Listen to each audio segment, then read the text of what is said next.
Magkano yung admin ko? 11 po. Yung yung gel? Apo. Matatlo. 23 po.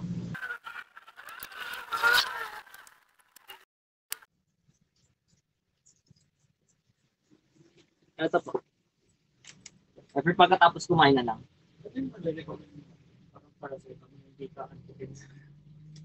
Hindi naman nakakantok ang paracetamol. Inaantok ka lang dahil nilalagnat ka kung sakali. Hindi siya yung Hindi siya nakakaantok. Ano po? Kukuha po kayo? ano lang preparation mag-gets. Saan? Kailan? Sa September. Hindi siya nakakantok yung paracetamol eh.